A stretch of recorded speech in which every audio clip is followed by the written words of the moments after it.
ሰግጥ የሚለው ቃል እውነቴን ነው የምላችሁ በጣም ብዙ ጠላቶች ይዞ ቢመጣ አይገርማችሁ ከምታስቡት። ዛሬ አመሻሽ በርካቶችን ያስደነገጠና ያልተጠበቀ ነገር ተሰምቷል።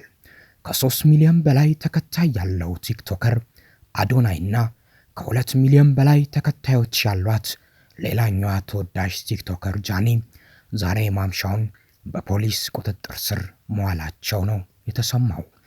መሰማት ብቻ አይደለም፣ ነገሩ ተረጋግጧል። የፌደራል ፖሊስ ወንጀል ምርመራ ቡድን እንግዲህ አሁንም እርምጃዎችን መውሰዱን አጠናክሮ ቀጥሏል። ቲክቶከር አዶናይን በቁጥጥር ስር እንደዋለ መረጃው ደርሶናል። ይህንን የሰው በርካታ አድናቂዎቻቸው መከፋታቸውን በማህበራዊ ሚዲያዎቻቸው ላይ እየገለጹ ይገኛሉ። ኢትዮጵያን አንድ አደርጋታለሁ ያለው አዶናይ ከጃኒ ጋር በፖሊስ ተይዘዋል። ሰግጥህ ረግጥህ አልሰማም ብለህ ታርጌትን ምታ ነው። በበርካታ ሰዎች እጅግ ተወዳጅነትን ያተረፉት እነዚህ ሁለት ቲክቶከሮች የፍቅር ህይወት ጀምረዋል በሚል በርካቶች መልካም ምኞታቸውን እየገለጹላቸው በሚገኙበት በዚህ ሰዓት ተይዘው ወደ እስር ቤት ተወስደዋል።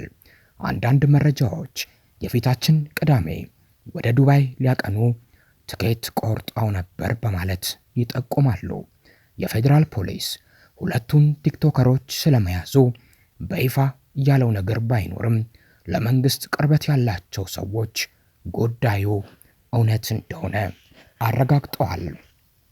አዶናይ ከሰሞኑ አንድ ቻሌንጅ በማስጀመር ለእውቁ አርቲስት ጋሽ ሰለሞን ከብሩክ ሪል ስቴት ጋር በመሆን መኪና እንዲገዛላቸው ማድረጉ የሚዘነጋ አይደለም።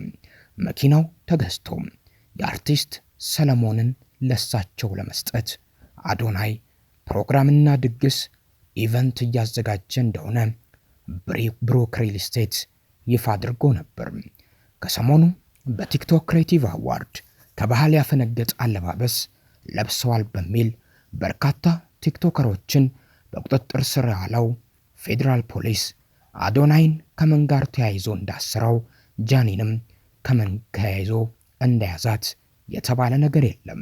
በተለይም ጃኒ አብራው መታሰሯ በሽልማቱ ላይ ሁለቱም ስርዓቱን የጠበቀ አለባበስ መልበሳቸው አይዘነጋም ነበር። ጃኒ በርካቶች የሚወዷት በርካቶች የሚያደንቋት ቲክቶከር ናት። አሁን በተለይ ከአዶናይ ጋር ባላቸው ግንኙነት በርካቶች ዳግም እየወደዷት ይገኛሉ።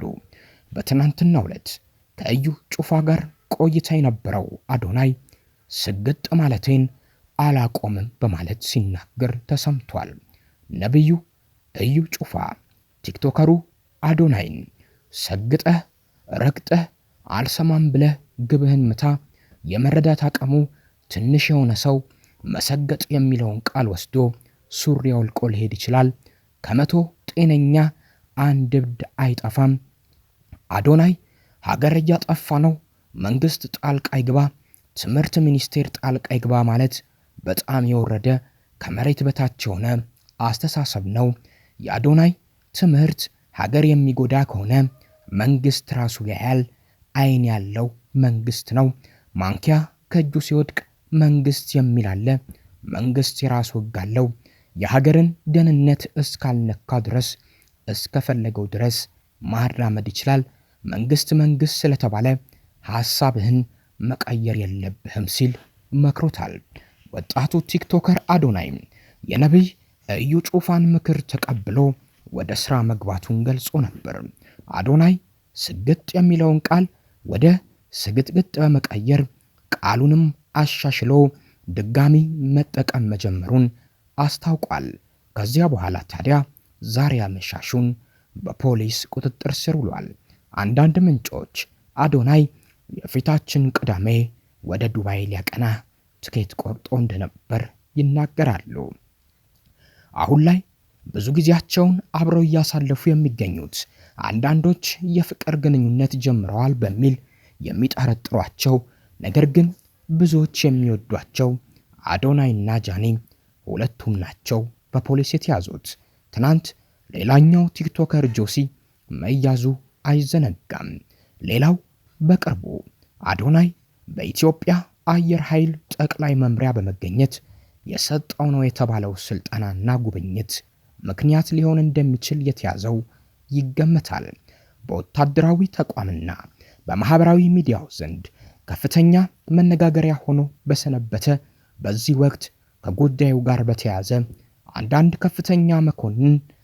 ከፍተኛ መኮንን መታሰራቸው ተሰምቶ ነበር።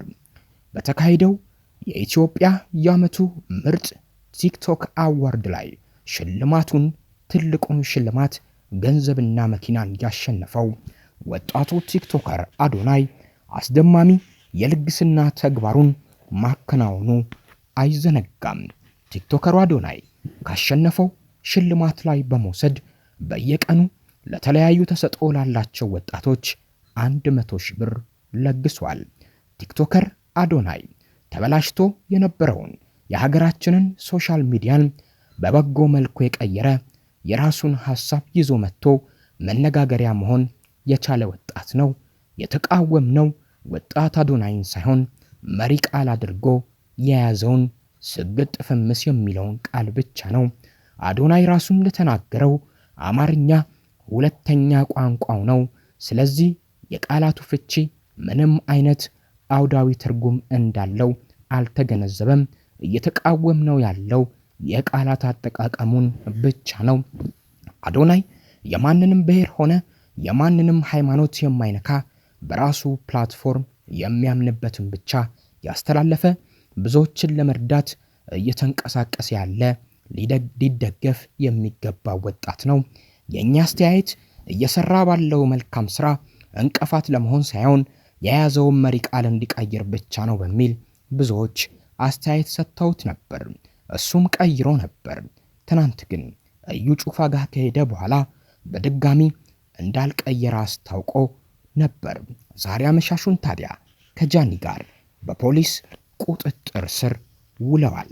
ይህንን የሰሙ በርካታ የማህበራዊ ሚዲያ ተጠቃሚዎች አድናቂዎቻቸው የና አዶናይ ነገር ሊሆን የሚገባው ነገር አይደለም በማለት ሐሳባቸውን እየሰጡ ይገኛሉ። አዶናይና ጃኒ በምን ጉዳይ ተጠርጥረው በፖሊስ ቁጥጥር ስር እንደዋሉ ግን እስካሁን ፖሊስ ምንም ያለው ነገር የለም። ነገር ግን ጋሽ ሰለሞን መኪናቸውን ለመውሰድ ሽር ጉድ ላይ ነበሩ። በትናንትናው ዕለት ብሩክ ሪል ስቴት ከዱባይ እንደገለጸው ከፍተኛ የሆነ ዝግጅት የተዘጋጀ እንደሆነና ለጋሽ ሰለሞን መኪናውን ከአዶናይ ጋር በመሆን አዲስ አበባ ላይ እንደተገዛ ይፋ አድርጎ ነበር። ታዲያ የጋሽ ሰለሞን መኪናን ለመስጠትም ጥቂት ቀናት ብቻ ነበር የቀሩት አዶናይ። ይህ ሳይሆን ዛሬ ምሽት ከጃኒ ጋር በፖሊስ ቁጥጥር ስር ውሎ ወደ እስር ቤት ተወስደዋል።